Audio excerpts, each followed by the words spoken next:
Okay, with the knife, what you want to do is cut off the extra foil. Now that everything's lined up, it's in position. When you're moving around, try not to bump into this. If you bump into it, you'll throw your alignment all off. Both at the top and the bottom.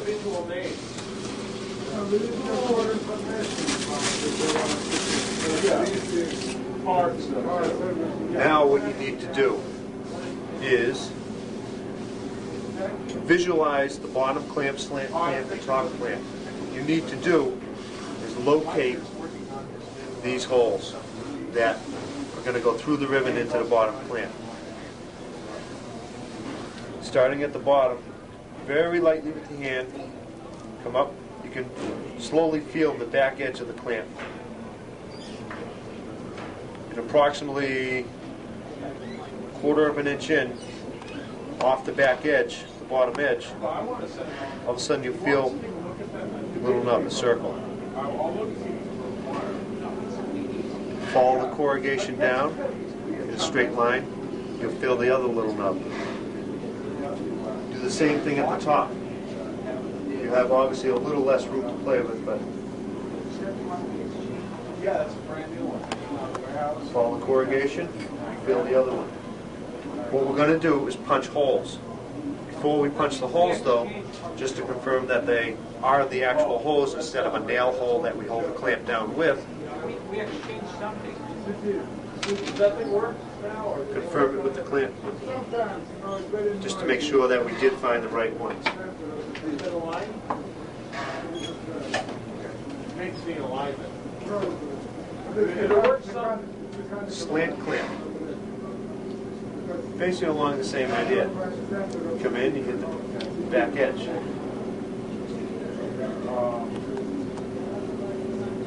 Find the top. Top and the outside edge. It's approximately that far down. Find it right there. Do. Get down to the bottom. There. What you then can do is either look underneath and find the hole, or very carefully,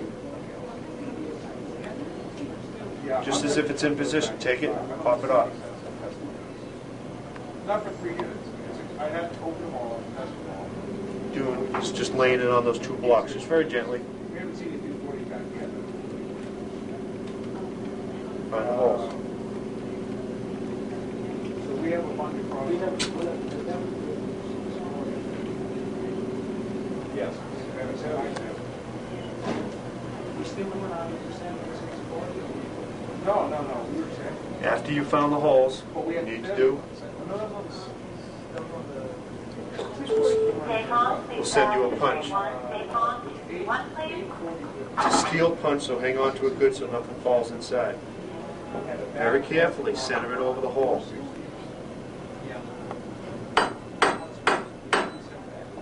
Tap it. One thing you want to do at this point, when you're punching the holes, very carefully take these shims out. Just with the vibration, they could fall in the middle.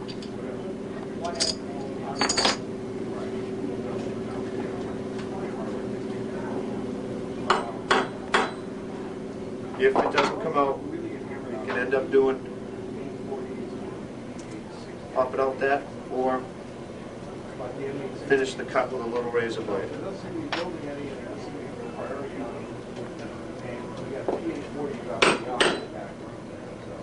There's literally hundreds of them up on the shelf. So that's not a big deal. So I'd say we're doing pretty good. But this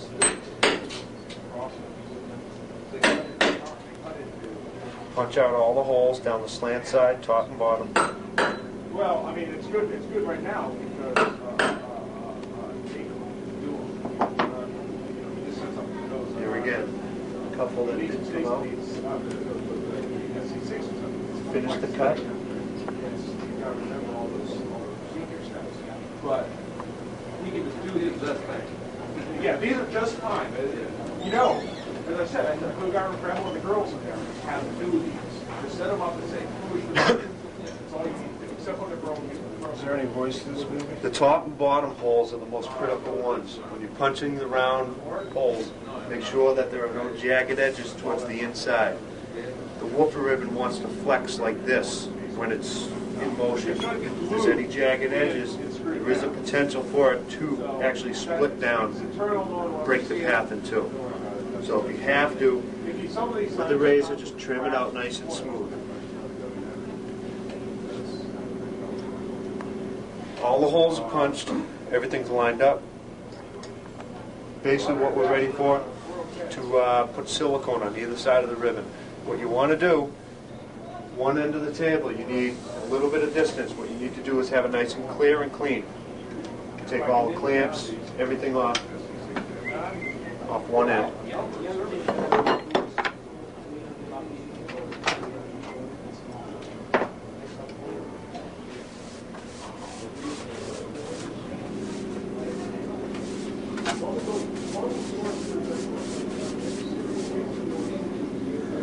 Now that the end of the table is cleared off, free of all debris, what we want to do is flip the ribbon back so we can get to underneath it. Okay. One thing you have to be careful about, if there was debris on there, this side of the ribbon, capped on tape is sticky. You can see that it pulls up.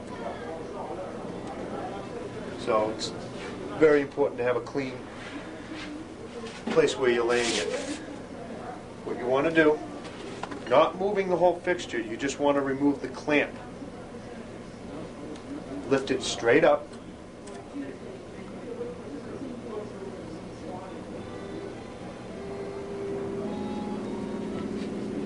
And with a stick long enough, nice straight edge,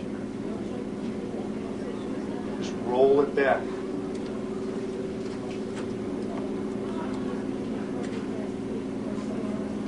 What you want is the back side to the back side. Very carefully come down with it. This way, the tape will not stick to anything. It will not stick to itself. There's no way it can. You need to do now, on all four clamps, both the two bottoms and the two tops, we need to lay a silicone bead.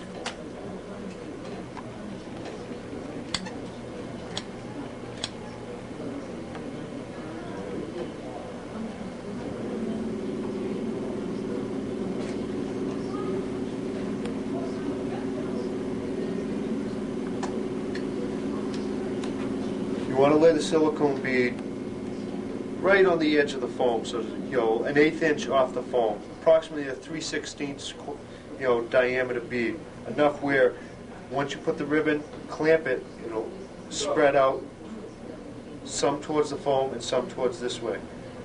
Keep in mind though, if you do have it too far back, it will not grasp that one part of the ribbon. Do that on all four clamps.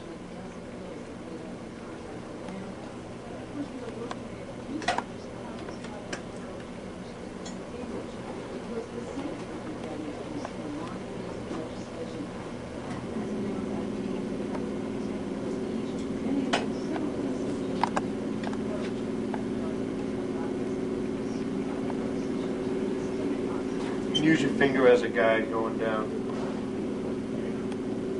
I want you like a heads up on that. Now that your silicone's down, you release that. What you want to do is go in reverse. Bring the ribbon back onto the clamping fixture. That was my mistake. Just go in reverse of what you just did. Down with it. Hold it up. Just get rid of your third hand there. When you're coming down, after you've relaxed it, watch the grommets.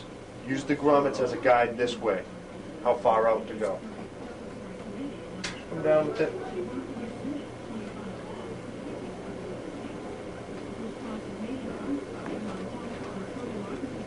Very carefully drop it into position. After you dropped it in position, just confirm that nothing got banged and shifted.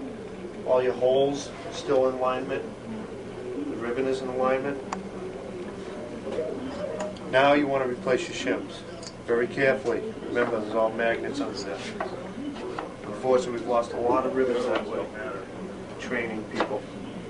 So, you know, that's just the world. So you can Starting on the straight side, do those guys count? flip it right over. Rest it against the shims. Use your finger as a guide at the bottom to line up the two clamps. Just to keep, get you in the close proximity of where you want to be. Just rest it on there. Just give it a little press, just to press out some of the silicone, to spread it out a little.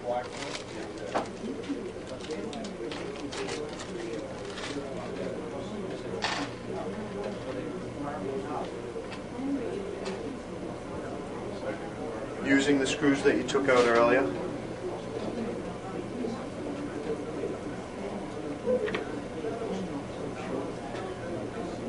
Replace those.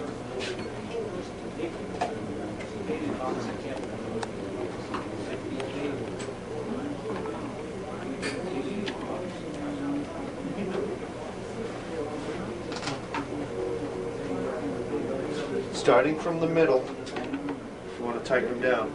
Keep your hand between the wrench and the ribbon. One of the reasons we use a square head is that it doesn't want to slip off as easy as a Phillips head might slip off. You want to tighten it down, nice and tight.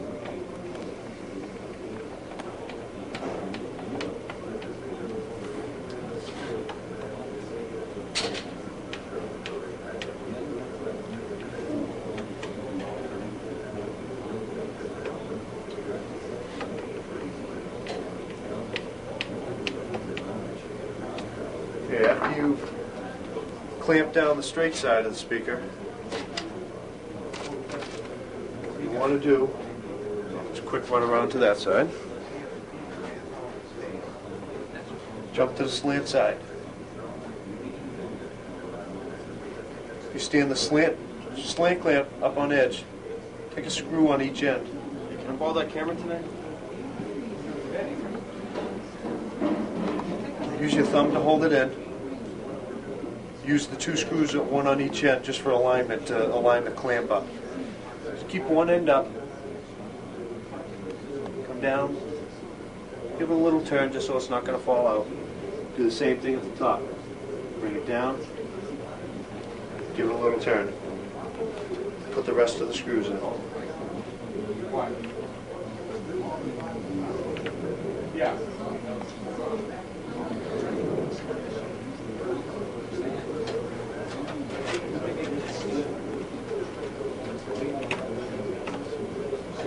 If you get some holes, screw holes that they're under the Velcro, in the beginning you can just take the old Velcro off with the chisel. Again, starting from the middle.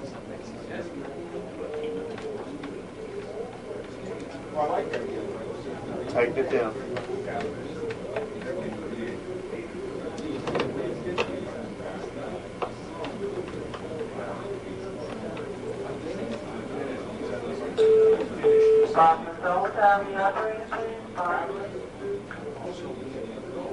Yeah. Then we have no one to ourselves.